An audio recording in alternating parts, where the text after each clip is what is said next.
Bonjour à tous et bienvenue dans la famille en question. Il existe de plus en plus de familles monoparentales. Et dans 85% des cas, la mère est le chef de famille. On dénombre 1,5 million de mères seules. La plupart ont plus de 35 ans. Alors qui sont ces mamans solo? Comment s'organisent-elles et comment les enfants vivent-ils cette situation? C'est ce que l'on va voir aujourd'hui. Pour en parler, j'accueille deux invités. Denise Mougenot, bonjour. Vous êtes bénévole aux équipes Saint-Vincent, un mouvement de femmes chrétiennes engagées au service des démunis. Vous accompagnez des mères de familles monoparentales à Paris. Vous nous parlerez de votre travail. Stéphane Junio, bonjour. Bonjour. Vous êtes chef de la division enquête et études démographiques à l'INSEE. Enfin, on a le plaisir de retrouver Jean Villeminot. Jean, vous êtes diacre, père de famille et chroniqueur régulier dans la famille en question. Vous nous apporterez votre regard tout à l'heure sur ce thème. Avant d'aller plus loin, on part à la rencontre de Sylvie qui élève seule ses 5 enfants en région parisienne. Entre l'éducation des enfants et un emploi à temps partiel, pas facile de s'en sortir, même si Sylvie ne perd pas courage, comme on va le voir dans ce reportage de Frédéric Jakovlev. Tokyo Hotel, encore une fois. Pour Océane, 13 ans, et sa copine, c'est le retour de vacances. Et je crois que t'as oublié un pantalon aussi. J'ai perdu mon short et mon... Quel short? Océane a 2 grandes sœurs et un petit frère. Avec sa mère, ils sont donc 5 à vivre dans cette HLM de la banlieue parisienne. Ah oui, le tiki que ta soeur t'a acheté. Le chef de famille, c'est Sylvie. Ses enfants, elle les a eus avec 3 pères différents. Aucun d'entre eux ne les a reconnus, tous sont partis vivre ailleurs. Sylvie s'est donc toujours débrouillée seule, sans aide, sans soutien. Je veux dire, on remplace, quoi. C'est moi qui fais les deux, en fait, quelque part, quoi. Même des fois, sa grande sœur, quand il y a quelque chose qui ne va pas. Donc, surtout quand on vit en cité, c'est difficile. Hein, parce que, bon, une fois, il a eu un problème avec d'autres enfants. Ils l'ont tapé, c'était à plusieurs, comme d'habitude, de toute façon. Bon, bah, c'est les grandes qui sont descendues, quoi, qui s'en sont occupées. Parce qu'ils profitent, justement, parce qu'ils savent qu'il n'y a pas de grand frère ou de... Enfin, il y a un grand frère, mais il n'est pas là. Mais qu'il n'y a pas de grand frère à la maison, qu'il n'y a pas de père derrière pour... voilà, donc... Elle a dit que tant que tu ne rembourses pas... Tu sors plus. Élever des enfants sans père, pas toujours évident pour Sylvie. Papa dit là, donc Océane elle n'était pas là, donc. Notamment en ce qui concerne l'autorité. T'étais où? Quoi, quelque part? Floris, c'est le cadet de la famille. C'est aussi le seul garçon. Avec lui, comme avec les autres enfants, Sylvie fait ce qu'elle peut. Baisse les bras, parfois s'énerve. Sans doute qu'elle aussi cherche à compenser. Toi qui lui as ramené? Je veux dire, moi, j'ai pas vécu avec ma famille, donc il y a ça aussi qui fait que moi, j'aime bien être avec eux. Que je sois là, parce que moi, j'ai pas eu ma mère, j'ai pas eu mon père, donc c'est un manque quand même quelque part. Donc ce manque-là, bah, je donne à mes enfants. Pour moi, c'est ma famille. C'est pour ça qu'ils sont là. Bah, si des fois j'ai envie de péter les plombs, je suis fatiguée, je suis quand même contente qu'ils soient là, que ce soit les petites comme les grandes. Sylvie travaille à mi-temps. Entre son maigre salaire et les allocations familiales qui compensent à peine, elle a du mal à joindre les deux bouts. Chaque mois, c'est la guerre aux dépenses inutiles. Pas de voiture, pas d'ordinateur, pas de vacances depuis des années, rien qui puisse s'apparenter au luxe. Et pourtant, elle veille à ce que ses enfants ne manquent jamais de rien. Bon, il y a peut-être beaucoup de choses que les copines ils n'ont pas et qu'ils ont, hein. Même s'ils n'ont pas vraiment des trucs... Il n'y a pas Internet, il n'y a pas d'ordinateur, mais bon, ils sont pas malheureux quand même. On fait ce qu'on peut, et puis on essaye de faire en sorte qu'ils aient... comme tout le monde, quoi. Elle peut pas toujours tout payer ce qu'on veut. On peut pas tout avoir, mais on est quand même heureux. Heureux car malgré les difficultés à la fin du mois, la promiscuité, les crises, les larmes, c'est malgré tout la bonne humeur qui règne dans ce petit appartement. Il a mangé comme nous, bah monsieur il veut pas de croquettes. Monsieur il est comme vous, Une atmosphère que l'on retrouve dans toutes les familles nombreuses de France, où tout peut arriver à chaque instant. Ça y est, ils ont ouvert le Ouais. Tu vas faire quoi là-bas? Mais je vais manger. Mais tu vas manger à la maison, ça va Moi, pas? je crois que je vais manger des légumes. Mais bien sûr que tu vas manger des légumes. Ouais. Et avec du poulet. Vraiment? Et ben tu vas pas manger de 8-6. Ça se fait pas, moi. T'as pas de sous. Sans doute qu'au-delà de tout, au-delà des crises, des larmes, entre Sylvie et ses enfants, Laisse le chat il y a d'abord l'amour. Il veut pas parler. Alors Denise, vous rencontrez beaucoup de mères comme Sylvie? Alors, avec autant d'enfants, non, beaucoup moins. En principe, ce sont des mères de famille qui ont 1 ou 2 enfants. Ce sont des jeunes femmes, plutôt d'origine maghrébine. Ce qui est vécu là, dans ce reportage, c'est tout à fait ce que l'on ressent en côtoyant ces femmes-là. C'est vraiment le grand amour pour leurs enfants, cet attachement viscéral, la difficulté à trouver l'autorité, enfin vraiment le cliché tout à fait qui vient d'être décrit. Stéphane Junio, alors cette famille avec 5 enfants, elle est peut-être pas majoritaire au niveau des mères de famille monoparentales. Il y a moins d'enfants en général. En effet, elle est à la fois particulière et représentative. Elle est particulière effectivement par le nombre d'enfants. En général, les familles monoparentales ont moins d'enfants que les autres familles. En moyenne combien ? En moyenne, c'est 1,8 à peu près. Donc elles en ont moins parce que c'est une étape dans leur vie familiale. Et en général, par rapport à cette famille qui enchaîne un peu cette femme qui enchaîne un peu les liaisons, enfin les pères et les enfants en général, c'est la plupart des familles monoparentales naissent à la suite d'une rupture. Puis en même temps représentative parce qu'on voit à la fois deux caractéristiques des familles monoparentales. C'est d'abord le surpeuplement, le logement exigu, et d'autre part les revenus très bas et une pauvreté assez importante, 2 fois plus importante que les autres ménages, les autres familles. Alors Denise, pourquoi, tout d'abord, est-ce que vous avez souhaité devenir vous bénévole auprès de ces femmes ? Qu'est-ce qui vous a attiré dans cette une grande question. Pourquoi auprès de ces femmes ? Déjà, être bénévole auprès de femmes, je pense que c'est quand même quelque chose de très important pour une femme. Personnellement, j'ai vécu aussi après un veuvage, j'ai vécu aussi cette situation. Donc c'est quelque chose qui me rapproche d'elles, qui me permet peut-être de mieux les comprendre. Et puis ce sont des femmes qui sont dans une telle détresse, dans un tel isolement. On sent un tel besoin quand on a envie d'être utile à quelque chose. Vraiment, on sent qu'on peut faire quelque chose auprès de ces femmes-là. Et c'est le fait notamment d'être femme, il y a une relation particulière qui s'établit avec elles, vous ? Il y a une relation particulière de confiance, absolument, oui. En quoi consiste votre travail ? Mon travail auprès de ces femmes ? Écoutez, en fait, nous ne nous adressons pas qu'à des femmes qui élèvent seules leurs enfants. Nous nous adressons chaque année à une douzaine de femmes, mères de famille, qui sont en grande difficulté et sociale et économique. Et de plus en plus, d'ailleurs, on voit des familles monoparentales qui apparaissent, plus en plus de femmes seules. Notre rôle est surtout de créer un lien social auprès de ces femmes, d'une part d'être très proche d'elles, de travailler d'égal à égal avec elles, et puis de les aider à créer un lien social également entre elles. C'est-à-dire ? C'est-à-dire, ça s'appelle une coopérative d'insertion, vous voyez, et le mot coopérative a un sens tout à fait entier dans notre activité, c'est-à-dire qu'elles coopèrent à l'information et à la formation, elles échangent entre elles leurs expériences. Le moyen de se rencontrer, en fait. Le moyen de se rencontrer et d'échanger, de grandir ensemble, si vous voulez. Donc, et notre rôle à nous c'est un rôle de formateur, entre guillemets, et d'informateur.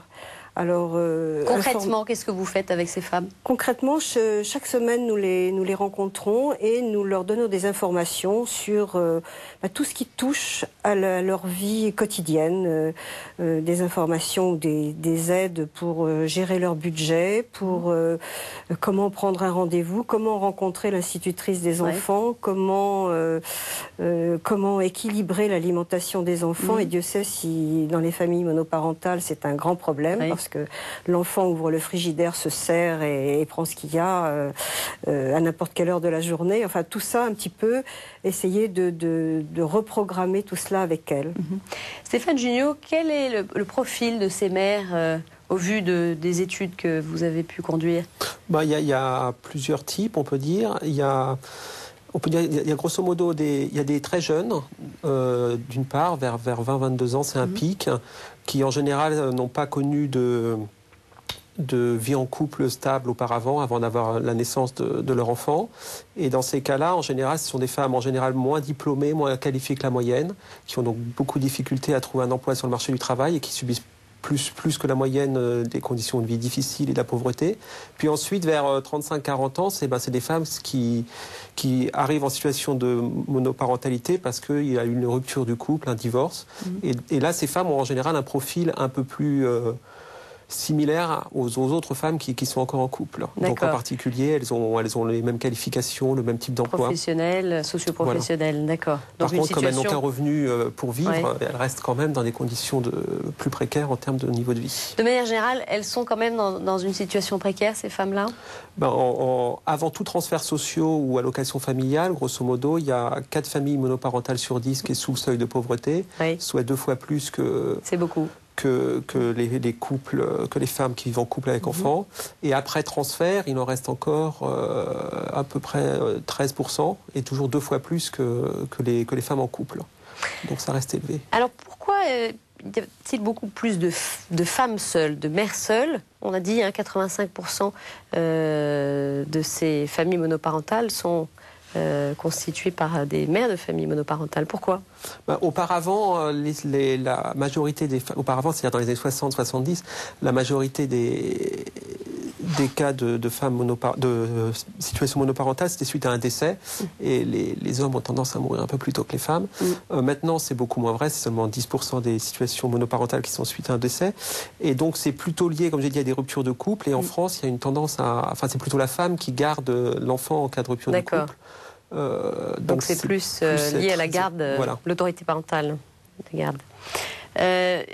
Denise, alors, quelles sont les difficultés ? Vous évoquiez tout à l'heure un peu ces gestions de budget, d'alimentation. Qu'est-ce que vous observez, vous, dans leur quotidien, ce qui est le plus compliqué pour elles à gérer ? Comme le disait mon voisin tout à l'heure, une grande pauvreté sur le plan économique. Matériel. Elles sont complètement démunies. Dans la majorité des cas, elles sont affreusement mal logées. Oui. Alors, elles arrivent toutes avec l'idée elles viennent là pour apprendre à trouver un emploi, vous voyez. Donc, c'est vraiment leur grand projet quand elles arrivent. Oui. Puis, elles se rendent bien compte qu'il faut garder les enfants. Enfin, elles ne s'en rendent pas compte au départ.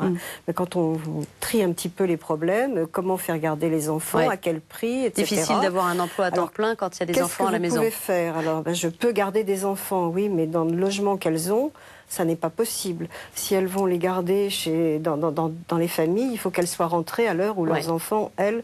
Enfin, c'est vraiment un cercle vicieux. C'est un leurre, l'emploi, chez ces femmes-là, l'emploi à temps plein, quand on est à la tête d'une famille monoparentale, pour vous ?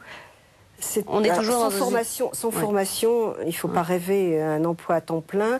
Elles ne peuvent pas, parce qu'elles ne pourront pas accéder à un emploi suffisamment rémunéré pour pouvoir justement s'offrir la garde de leurs enfants, enfin payer la garde de leurs enfants.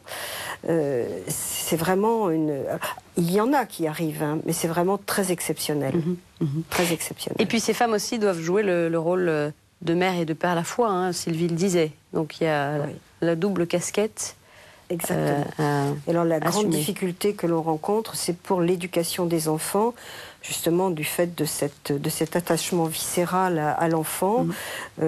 Savoir dire non à un enfant, elles ne savent plus. C'est l'enfant roi, c'est l'enfant qui décide à la maison. Elles y perdent leur personnalité parce que, en fait, elles se fondent dans la personnalité de l'enfant. Il n'y a plus de chef de famille, il n'y a plus d'autres points d'équilibre. Voilà, plus d'équilibre. Alors notre rôle, un peu aussi, c'est nous gardons les enfants pendant les séances de formation-information. Nous gardons les enfants de 0 à 3 ans avec l'aide d'une assistante maternelle et d'une bénévole qui garde les enfants dans une salle à côté. Ça leur permet déjà d'avoir 2 heures où elles n'ont pas les enfants avec elles et de se rendre compte que leurs enfants peuvent vivre en dehors d'elles. Et que c'est sain aussi, et c'est déjà cette séparation. Un petit pas vers la halte garderie, vous voyez, c'est déjà quelque chose. Stéphane Junio, les mères de famille monoparentales, elles sont plus vulnérables que les pères solos ?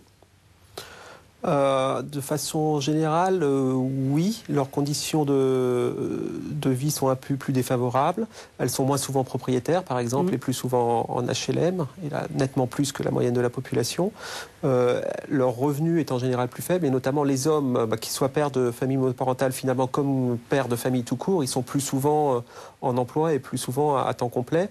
Alors un des facteurs aussi qui peut expliquer ça, c'est que, comme je le disais tout à l'heure, les pères ont moins souvent la garde des enfants. Et donc peut-être que les pères à qui on confie la garde, c'est qu'ils ont une situation économique qui le facilite, et ce qui explique aussi cet écart. Voilà, ça peut être un critère aussi. Par contre, je voulais dire, pour revenir sur ce que vous disiez, que la majorité des femmes de mères de famille monoparentales travaillent quand même, et elles sont moins souvent à temps partiel que les autres, justement parce qu'elles ont des besoins de revenus et de ressources. Par contre, c'est vrai que pour les mères qui ont des enfants de moins de 3 ans, là, on observe un taux d'emploi beaucoup plus faible, avec le problème de la garde des enfants. Et oui, parce que évidemment se pose la question de qui sera à la maison quand les enfants reviennent de l'école ou de la garderie, éventuellement, pour les tranches un peu plus âgées. Denise, alors, est-ce que votre mission, vous, aux équipes Saint-Vincent, est un complément par rapport au travail des services sociaux? Vous travaillez main dans la main? Nous travaillons effectivement en partenariat avec la Caisse d'allocation familiale. Et nous travaillons avec une assistante sociale de la Caisse d'allocation familiale qui fait partie de notre équipe, de notre groupe, et une assistante maternelle qui nous est également détachée par la Caisse d'allocation familiale. Comment ces familles viennent à vous, aux équipes? Alors, le recrutement se fait surtout par le biais, effectivement, des allocataires de la Caisse. D'accord, qui repèrent des cas. Alors, l'idée étant de recruter surtout des femmes qui ont une volonté insertion sociale. On ne va pas être trop ambitieux. Insertion économique, bien sûr, si possible, mais surtout une insertion sociale. Stéphane Junio, alors, la monoparentalité pour ces femmes-là, est-ce que c'est un état transitoire ou non? Alors là, c'est une des faiblesses de l'appareil statistique. Donc on se doute bien que c'est un état transitoire, parce que déjà les caractéristiques des femmes monoparentales il y a 10 ans c'est pas le vieillissement des femmes monoparentales d'il y a 10 ans qui donne les femmes monoparentales d'aujourd'hui. Donc c'est un état transitoire aussi parce que dès que les enfants s'en vont, forcément on n'est plus en situation de mère de famille monoparentale. Par contre, on n'a pas de vrais panels qui permettent de suivre et d'estimer la durée de vie en situation monoparentale. On sait seulement que, grosso modo, quand la situation monoparentale est liée à une rupture du couple, la moitié ont moins de 5 ans de situation monoparentale. Par contre, on n'a pas de vrais travaux qui permettent de mesurer la durée de cette transition. D'accord. Pour savoir quand est-ce qu'elles se remettent en couple ou quand est-ce que les enfants arrivent éventuellement à se stabiliser.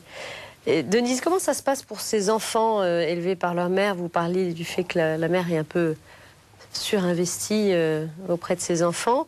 Eux, ils le vivent comment, cette situation-là, d'avoir qu'une mère qui s'occupe d'eux? Dans la petite enfance, très très bien. Parce qu'il y a vraiment un attachement énorme. Mais il est certain qu'à partir du moment où les enfants sont scolarisés, il y a un déséquilibre qui se produit. Ces enfants ont beaucoup... je ne veux pas dire pas la totalité, mais ils ont beaucoup plus de mal que les autres à s'insérer dans un groupe d'enfants. Mais malgré tout, je suis assez optimiste, les enfants réagissent quand même assez vite et assez bien. Mais l'absence d'autorité chez eux est vraiment quelque chose de gênant, à mon avis. Et je pense que les enseignants ont beaucoup de mal avec ces enfants-là parce qu'ils n'ont pas de répondants. Et notre rôle, justement, est un peu d'aider ces femmes à faire la part des choses, à aller prendre rendez-vous avec les enseignants, essayer de parler avec les enseignants et de ne pas toujours donner a priori tort à l'enseignant et raison à l'enfant. C'est vraiment une des difficultés. Stéphane Junio, les enfants qui sont élevés dans ces familles, est-ce qu'ils ont tendance à créer à leur tour une famille monoparentale? Est-ce que c'est quelque chose qui se vit de mère là, j'aurais tendance bon, là, il n'y a pas non plus, il n'y a pas d'études concrètes là-dessus, mais les familles monoparentales, elles viennent surtout de la forte croissance des ruptures et des divorces, qui est un phénomène qui augmente de façon assez forte avec les générations. Donc, il n'y a pas qu'un phénomène de reproduction, parce que sinon, on n'aurait pas observé cette forte croissance qu'on a observée depuis maintenant près de 20 ans. Dans les années 60-70, il n'y avait qu'une famille sur 10 qui était en situation monoparentale. Maintenant, c'est 1 sur 20. Ce doublement, on ne peut pas l'expliquer uniquement par des phénomènes de reproduction. Ça vient d'abord de la façon de vivre le couple et de la fin. Enfin, on n'est plus dans les situations qu'on avait auparavant où la vie de couple, c'était pour la vie. Stabilité. Voilà.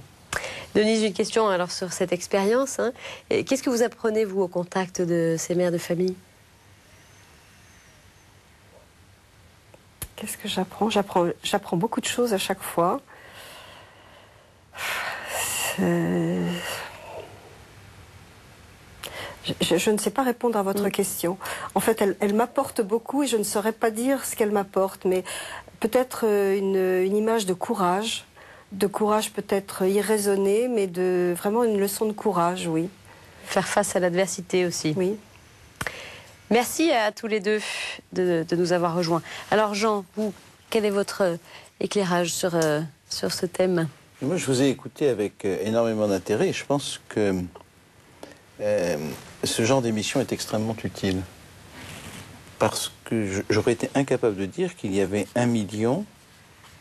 plus d'1 million, je crois, de femmes en situation de... 1,5 million de femmes en situation monoparentale. Et en même temps, ce reportage nous montre bien à quel point on entre dans une spirale infernale. À quel point c'est dramatique. Et bien sûr, on peut admirer le courage de ces femmes, et il le faut, mais en même temps, il faut bien mettre en valeur le caractère dramatique pour que l'on puisse, peut-être dans notre société, retrouver une vraie réflexion sur l'importance de la stabilité du couple, sur l'importance pour la vie affective, mais aussi pour la vie économique, pour la vie sociale, des familles stables, des familles qui durent, parce que c'est un grand bien pour l'enfant, et ça fait des enfants qui sont plus équilibrés à l'école, qui ont moins de problèmes de santé, etc. Les dégâts provoqués par le divorce sont considérables et on les masque d'une façon qui est absolument scandaleuse. Donc c'est important pour les responsables politiques, c'est important pour l'Église de retrouver une politique familiale et en même temps un vrai enseignement là-dessus. Il y a une autre chose également qu'on pourrait voir là, cette maman qui dit « il faut que je compense l'absence du père ». Ça me paraît être une illusion complète. Car si c'est un grand bien qu'il y ait un père et une mère pour un enfant, on le constate parce que les familles monoparentales, ça crée des difficultés énormes. Et qu'un enfant a besoin d'un père et d'une mère, et pas plus que ça peut fonctionner avec 2 pères ou avec 2 mères, comme on voudrait nous le faire croire aujourd'hui. C'est une absurdité absolue. Et donc je pense qu'il faudrait voir comment on pourrait aider ces femmes, leur apporter une présence masculine dans leur famille, en tout bien, tout honneur, bien sûr.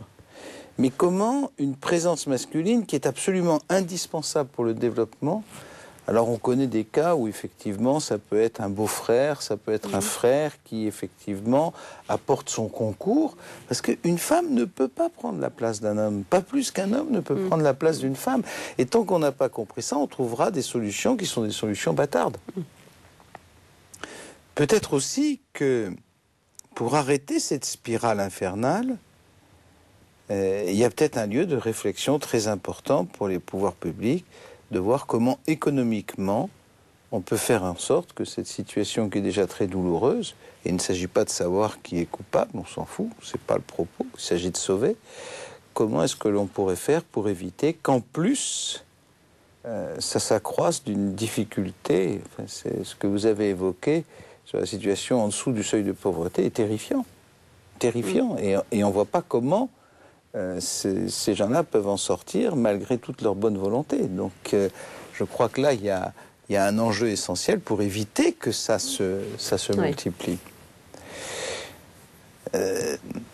Donc voilà, je suis impressionné par ce que j'ai entendu et par ce que j'ai vu. Je pense qu'il est extrêmement utile de le faire savoir, de le faire connaître, pour que les gens comprennent bien que c'est un piège, ces choses-là, et qu'en même temps, il y a un véritable réveil de la solidarité, aussi bien au niveau des bénévoles qu'au niveau national, pour qu'on puisse aider ces gens-là, puisqu'ils sont très nombreux, et que les conséquences pour notre société, il s'agit de ne pas fabriquer une société de barbares, tout simplement parce que des enfants n'auraient pas reçu d'éducation. Est-ce que les chrétiens, ils ont un rôle peut-être aussi écoutez, l'engagement des équipes Saint-Vincent. L'engagement des équipes Saint-Vincent est là, Et il est évidemment d'une grande discrétion, puisque le bien ne fait pas de bruit et le bruit ne fait pas de bien. Et en même temps, il faudrait bien le faire connaître pour que justement ça réveille des engagements qui soient des engagements plus larges. Mais c'est évident que les chrétiens sont engagés, car les chrétiens savent bien que leur mission, c'est de sauver, c'est jamais de juger. Et que la question, c'est toujours de prendre quelqu'un là où il est pour trouver des réponses qui lui permettent de grandir et qui lui permettent de s'en sortir. Merci beaucoup Jean et merci à tous les deux encore une fois. Alors si vous souhaitez en savoir plus sur ce thème, vous pouvez retrouver l'étude de l'INSEE sur les familles monoparentales à l'adresse insee.fr et puis vous pouvez également revoir cette émission sur notre site à l'adresse kto-tv.com. À la semaine prochaine.